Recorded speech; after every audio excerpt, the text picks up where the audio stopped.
वास्तव न्यूज में स्वागत है आपका। मैं सरदार। जयपुर शहर में आज प्रमोद मुतालिक एक हिंदू धर्म के लिए लड़ने वाले जाने माने हिंदू धर्म के लीडर, आज उन्होंने सभी पक्ष के लोगों को यानी कि बीजेपी के एमएलए एमपी सबको उन्होंने आज प्रेस मीट के जरिए ये चेतावनी दी, जो पिछली बार चुनाव था वो अलग है, मगर इस बार चुनाव जीत के आने के बाद 5 साल तक देखा जाएगा।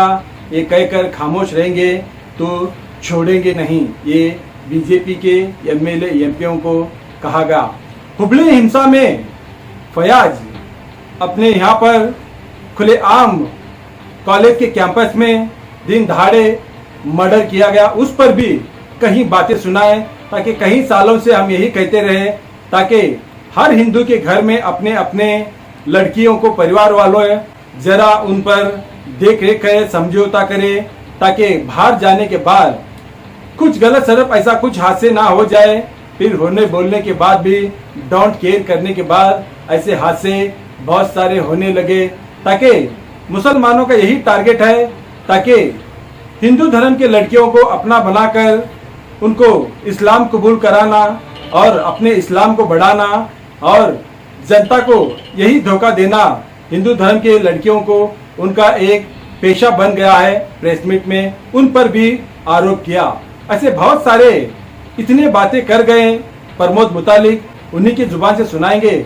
मगर हम भी ये कहते हैं ताकि ये सरकार कर्नाटक में इनसे चलाने वाली कोई बात नहीं, चाहे बीजेपी हो चाहे कांग्रेस हो, यहाँ पर योगी सरकार आना चाहिए, तभी हिंदुस्तान में यहाँ पर कर्नाटक में खून खराबा, हर कोई लफड़ाबाजी सब सुधर जाएगा। वरना योगी सरकार नहीं है, फिर इसी तरह खून खराबा यही होता जाएगा। बहुत सारे लीडरों ने यही कहे गए ताकि एनकाउंटर किया जाए, सीबीआई को सौंपा जाए। आप यही कहते रहे, ये सिर्फ योगी की बस की बात है, ये ना कोई सिद्धरामैया जी की है या फिर बीजेपी के जो भी नेता है, ना उनकी बस की बात है। सिर्फ हिंदुस्तान में लड़ेंगे और यहाँ पर जो भी करेंगे सिर्फ योगी सरकार ही करेगी। उसके बगैर कोई भी सरकार में उतनी दम उतनी हिम्मत बिल्कुल ही नहीं है, क्योंकि अब यही याद करते हैं योगी सरकार को सब तरफ, हर धर्म मजहब के लोग यही कहते हैं ताकि ऐसा ही सरकार रहने से हर गुंडागर्दी खत्म हो जाएगी, खून खराबा खत्म हो जाएगा। और यहाँ पर ऐसी सरकार ना रहने से दिन दहाड़े खून खराबा और मर्डर हो जाएगा। उसी पर सबके लिए क्या कहते हैं प्रमोद मुतालिक, उन्हीं की जुबान से सुनाएंगे एक रिपोर्ट में।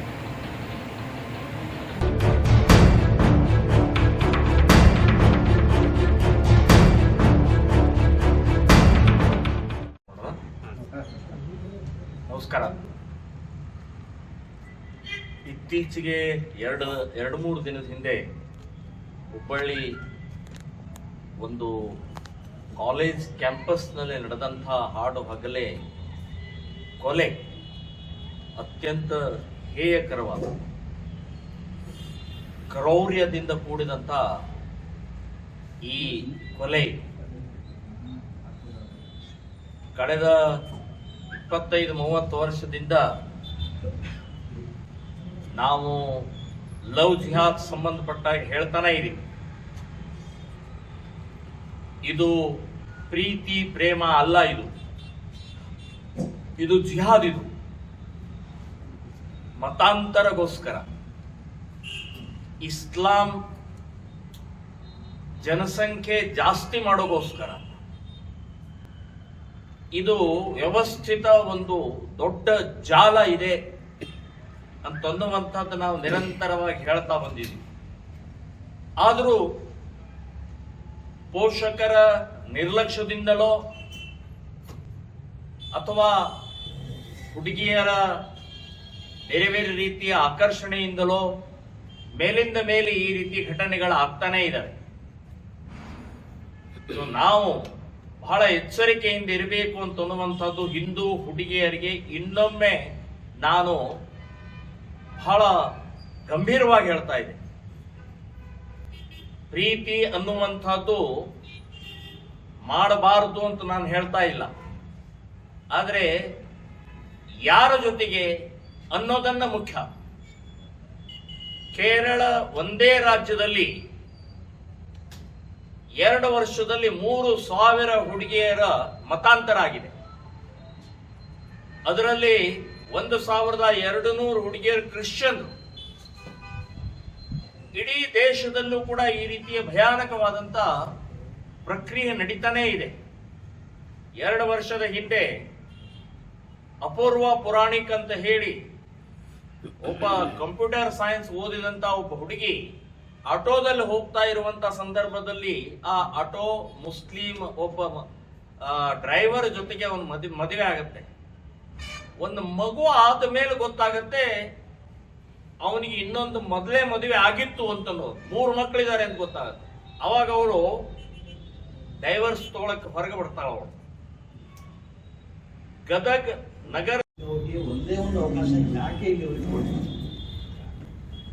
ಕಳೆದ ಬಾರಿ ಕೂಡ ಭಾಗಿಯಾಗಿದ್ವಿ, ನನಗೂ ಕೊಟ್ಟಿರ್ತೀವಿ. ನಾವು ಕೂಡ ಹಲವಾರು ಬಾರಿ ಆಕಾಂಕ್ಷೆ ಬೆಳಗಾಂ ಕೇಳಿದ್ವಿ, ಬೆಳಗಾಂ ಕ್ಷೇತ್ರ. ಇಲ್ಲಿವರೆಗೆ ನಾನು ರಾಜಕೀಯದಲ್ಲಿ ಪ್ರಯತ್ನ ಮಾಡಿದೆ. ಇವತ್ತೇನು ಹೇಳಿದೆ ನಾನು, ನಮ್ಮ ಕಾರ್ಯಕರ್ತರ ಗೂಂಡಾ ಆಕ್ಟ್ ಇರ್ಬೋದು, ರೌಡಿ ಸೀಟರ್ ಇರ್ಬೋದು, ಸೊ ಆ ಕಾರ್ಯಕರ್ತರ ಕಷ್ಟ ಸುಖಕ್ಕೆ ಸ್ವಲ್ಪ ನಾನು ಸ್ಪಂದಿಸಬೇಕು ಅನ್ನುವಂಥ ಹಿಂದುತ್ವದ ಕಾರ್ಯಕರ್ತರಿಗೆ ಬಲ ತುಂಬಬೇಕು ಅನ್ನುವಂಥ ಏಕೈಕ ಉದ್ದೇಶದಿಂದ ನಾನು MP ಗೂ ಪ್ರಯತ್ನ ಮಾಡಿದೆ, MLA ಗೂ ಪ್ರಯತ್ನ ಮಾಡಿದೆ.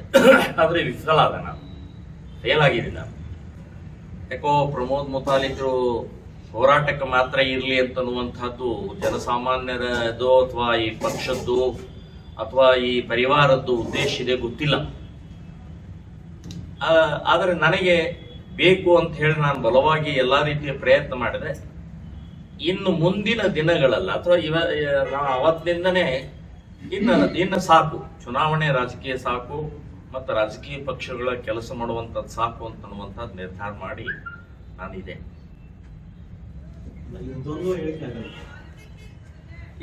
ಮೋದಿಯವರ ಬಗ್ಗೆ ಹೇಳ್ತಾ ಇಲ್ಲ, ಸಂಸದರ ಬಗ್ಗೆ ಸಂಸದರ ಬಗ್ಗೆನೇ ಹೇಳ್ತಾ ಇಲ್ಲ. ಇಲ್ಲಿವರೆಗೆ ಸಾಕಷ್ಟು ಜನ ಸಂಸದರು ಇವತ್ತು ಜನಸಾಮಾನ್ಯರ ಮಾತನಾಡುವ ಮಟ್ಟಿಗೆ ಬಂದಿದೆ.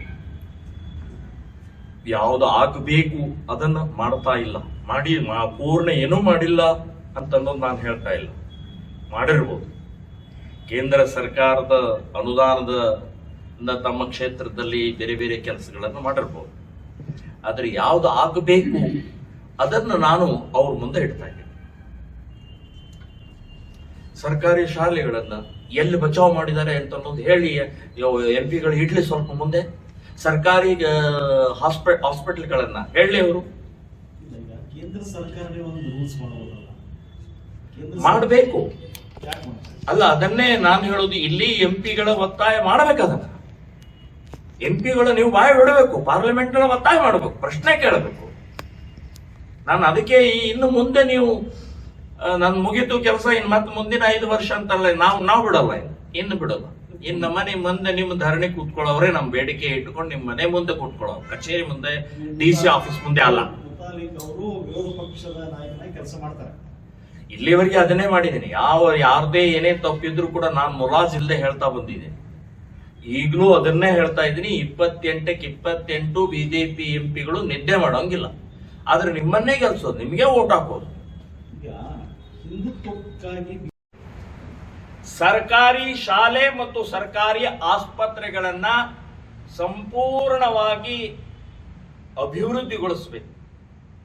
ಇವತ್ತು ಸರ್ಕಾರಿ ಶಾಲೆಗಳ ದುಸ್ಥಿತಿ ಇದ್ದ ಪರಿಣಾಮದಿಂದ ಖಾಸಗಿ ಶಾಲೆಗಳು ಲೂಟಿ ಹೊಡಿತಾ ಇದ್ದಾರೆ, ವ್ಯಾಪಾರ ಆಗಿದೆ. ಬಡವರು ಇವತ್ತು ಆ ಸ್ಥಿತಿಯನ್ನು ತಲುಪಕ್ಕಾಗ್ತಾ ಇಲ್ಲ, ಶಿಕ್ಷಣ ಕ್ಷೇತ್ರಕ್ಕೆ ಹೋಗಕ್ಕಾಗ್ತಾ ಇಲ್ಲ. ಪ್ರೈವೇಟ್ ಹಾಸ್ಪಿಟಲ್ಗಳು ಲೂಟಿ ಹೊಡಿತಾ ಇದ್ದಾರೆ. ಸರ್ಕಾರಿ, ನಿಮ್ಮ ಕ್ಷೇತ್ರದಲ್ಲಿ ಬರುವಂತಹ ಸರ್ಕಾರಿ ಶಾಲೆ, ಸರ್ಕಾರಿ ಆಸ್ಪತ್ರೆಗಳನ್ನ ಅಲ್ಲಿ ಅಭಿವೃದ್ಧಿಗೊಳಿಸಬೇಕು, ಚೆನ್ನಾಗಿ ಮಾಡಬೇಕು ಅಂತನ್ನುವಂಥದ್ದು ನಂಬರ್ 1.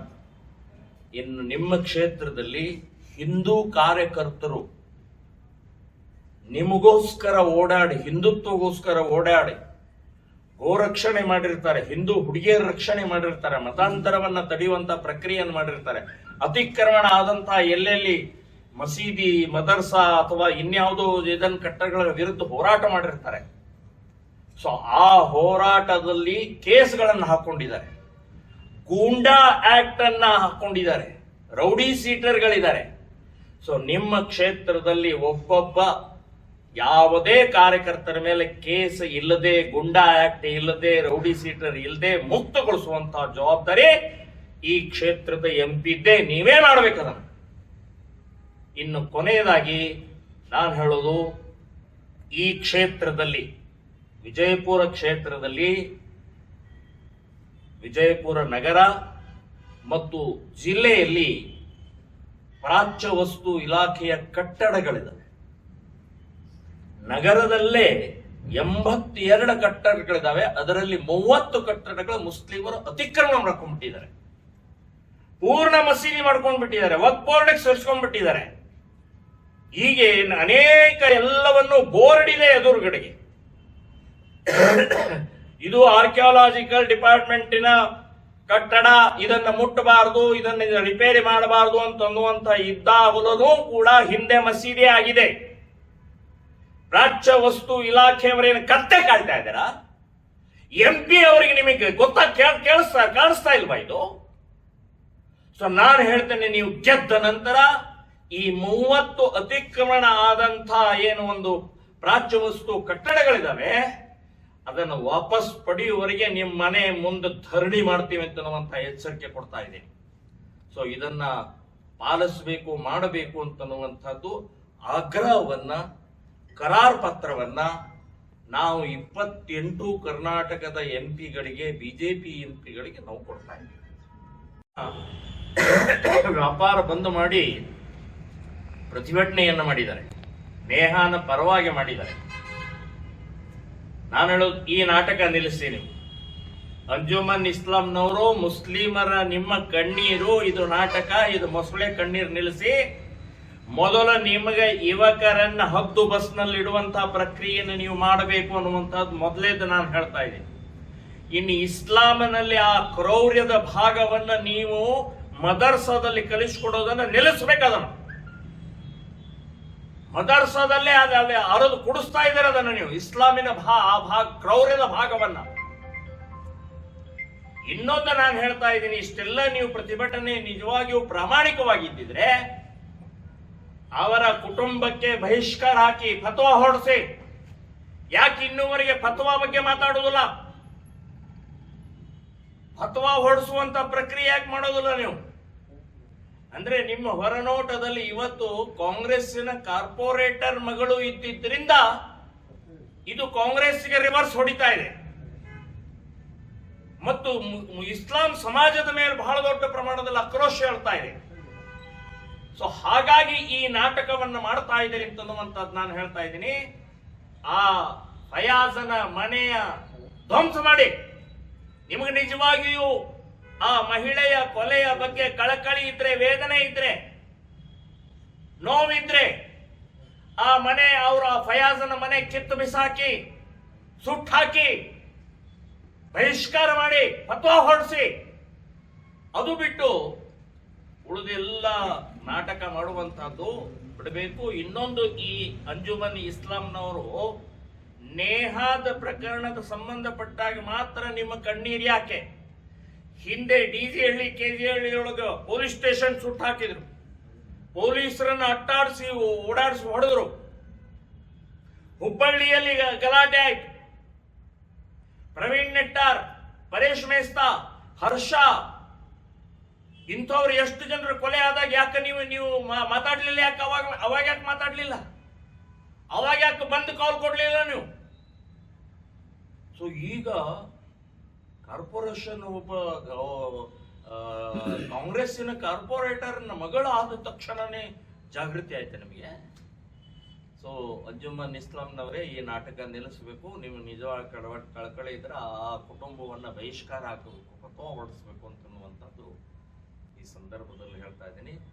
ಉಳಿಸಿ ಅಂತನ್ನುವಂಥದ್ದು ಕರ್ನಾಟಕದಲ್ಲಿ ಇಲೆಕ್ಷನ್ ಡಿಕ್ಲೇರ್ ಆಗೋಕ್ಕಿಂತ ಮುಂಚೆ ನಾವು 3 ತಿಂಗಳು 18 ಕಡೆ ಕಾರ್ಯಕ್ರಮವನ್ನು ಮಾಡಿದ್ದೀವಿ.